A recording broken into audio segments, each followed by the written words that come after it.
Good morning, students. Today we'll understand class 8th, chapter number 3rd, Glimpses of the Past. Glimpses means snapshots of past events, our history. So basically, this chapter is a picture story. It recalls the story of freedom through pictures. We call it comics also. So there are some speech bubbles. They will help us clarifying or understanding the condition that led to finally an event known as First War of Independence in 1857. There is a term that is the martyrs.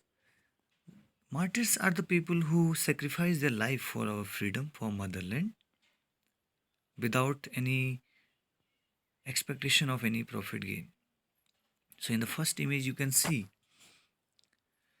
in a function in Delhi, Lata Mangeshkar sang a patriotic song, "ए मेरे वतन के लोगों." She called upon the Indians to recall with tearful eyes, means to recall their sacrifices of Indian freedom fighters.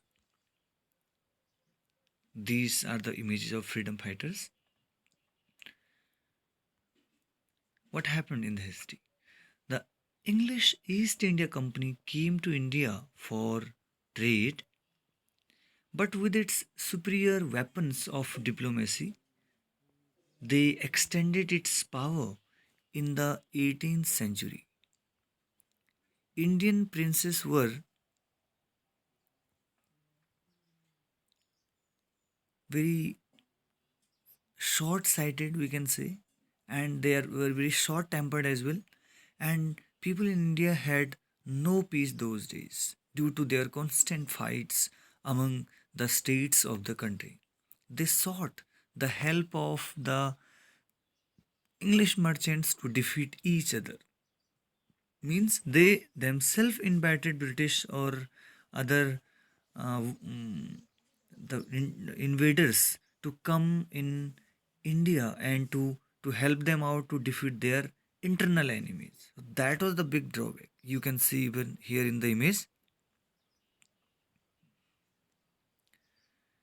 And these rivalries helped the company to defeat the subdue Indian princes one by one. But still, there was a far-sighted ruler like Tipu Sultan Mysore who did not invite any British, though he fought and the war and died while sacrificing his life. Now, Indians reacted to the conquests made by the English company. Some of them thanked God as well as the British for restoring peace, but that peace was just short lived. But there are others who felt very unhappy on arrival of British. They complained that the white men had killed or dethroned their kings. No doubt some kings were bad, but after all, they were Indians. Under the white rulers, they had become only and only slaves, no more kings.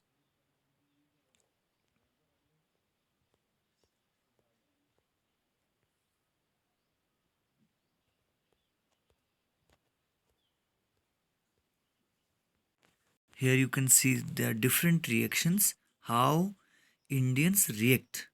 There are some people who thank God and they thought that it God sent them. So the sent the British, some very highly superstitious people because they were now shortly they were free from the people who robbed them. And but there are still some people who have some other ideas. They were not happy like farmers. They have snatched their lands. Some religious leaders supported the social evils such as untouchability and child marriage. They forbade crossing the seas and going abroad. A few said that women were only to blame for all this misery. So their different ideas means it tells that the Indian system or Indian community was divided into multiple ways, streams, different belief system, faith system. Okay. The truth was that Indians had lost with their self respect. The white hated and disbelieved them. This picture tells that about British rule in India. So the English were actually merchants first of all. Their aim was to make quick profits. They imposed very heavy taxes on the farmers. They sent many farmers to jail for failing to pay their tax. You can see here. They destroyed Indian cottage industries also in order to sell goods manufactured in England, and they exempted all goods imported from England from duties. Means they did not apply any tax on the good on the stuff that was coming from goods that was coming from other country, means like from England, Britain. And they imposed heavy tax on the Indian artisans' products. So this way they spoiled and ruined Indian artisans and their businesses. You can see in the picture here. Now it talks about Raja Ram Mohan Roy. He learned social reform from Bengal and understood what was wrong with the country. He called upon the people to feel proud of their ancient culture and get the society rid of silly superstitions. So this way he could improve or remove these all problems and remove and improve social system India. He pointed out that all religions preached the same thing. He understood the importance of science and modern knowledge. He started newspaper, but the British stopped them in 1823. He crossed the seas and went to England to see what made the British so powerful. He then adopted the middle path. He agreed to accept the British. Why I'm saying middle path? He was ready to accept the British as rulers, but they must remember the responsibilities of rulers toward their subjects. As it is given, we accept you as rulers, and you must accept us as subject. But you must remember the responsibility a ruler owes to his subject. From 1765 to 1835, the British continued to oppress Indian people. In 1818, they passed a resolution under which an Indian could be jailed without any trial. This is what it is shown here. So they drew huge salaries, the British official, and also made fortunes in private business. As a result, Britain prospered while Indian industries began to decline. Governor General Bentinck wrote back about the starving cotton wages. He was a little compassionate fellow, so he wrote about their pathetic condition. This picture image shows that dissatisfaction among Indian people. Indians were taught Persians and Sanskrit. In 1835, an Englishman named Macaulay recommended the teaching of English in India. English education produced clerks only who were given petty jobs, means small, very unrespectful jobs, and very high educated people are not satisfied with it. But it also produced a set of intellectuals. They said that Indians should learn English. They should improve their economic conditions and then convey their grievances to the British Parliament. Grievances mean their problem, their difficulties, their illness. This picture tells that by 1856 the British had conquered the whole of India. They cared little about the needs of Indians. And what is the condition of Indian people? You can see in the picture. Their statements are given in speech bubble. You can read it and understand what. They cared little about them, and Indian kings and rulers became puppets of British. The people had lost all jobs and lands. They felt the need to drive the white men out. The Santhals means the we can call them tribal race and revolted in 1855 and killed many Europeans. The Indian soldiers in the British army were also dissatisfied because they were poorly paid. They were paid not that much good amount of money. Here you can see the sparks of the revolution. Spark means the sparkling of starting of it has done. The people felt that the need to drive the white men out, and Indian soldiers, the tribal group, they all started means opposing or just ill treating even British wherever they find the opportunity.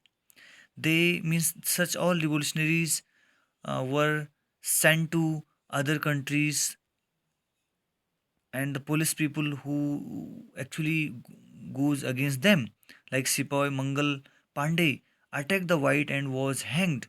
Thousands of other sepoys were also put in chains.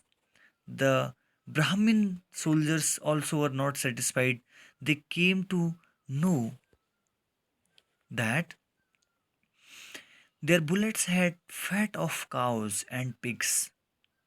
The message was sent from village to village to get away from the revolt, for the revolt, and the sepoys means the people soldiers, they marched to Delhi and accepted Emperor Bahadur Shah as their head.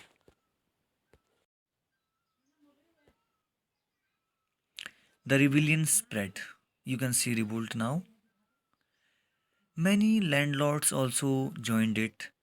Now India was united. Soldiers have joined it. You can see the poor people joined it. Farmers joined it. Brahmins joined it for their cause. Everyone was in resentment. So everyone joined it. And see, people came under one king again, and they said, "Long live our Emperor Bahadur Shah." Means they all accepted him as a leader and they started opposing British people. It spread wider now. Like I told you earlier, the dissatisfied kings, soldier, farmers, educated people, everyone was dissatisfied and everyone had joined it. In the last image, you can see the fight of freedom.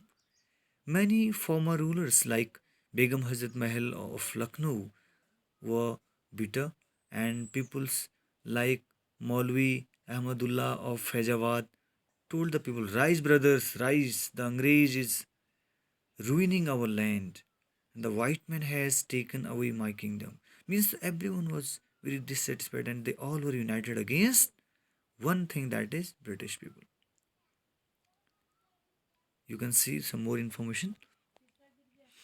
Begum Hazrat Mahal of Lucknow and Ajimullah Khan, Peshwa Nana Sahib, Kunwar Singh of Bihar pitched battles all over North India. So did the people in Bareilly. Same happened. Kanpur and Allahabad. So this marked the beginning of India's first war of independence, and it became successful finally. Like you see people taking pledge. Kunwar Singh of Bihar received a bullet in his hand. What did he say while dying? "Mother Ganga, this is my last offering to you." So this way they all served. You can see the image here of Tipu Sultan, and they all joined it and made it successful. Though they actually were the torch bearers of our freedom movement, and finally everyone joined it from all over India, and finally it was successful. That till up to some extent we can say it was successful, and it started shaking the roots of British government in India. I hope you must have enjoyed this chapter. Please read this picture or comics again and understand the questions well. Do them in your fair notebook, all NCRT exercises. I will give you some assignment today. Thank you.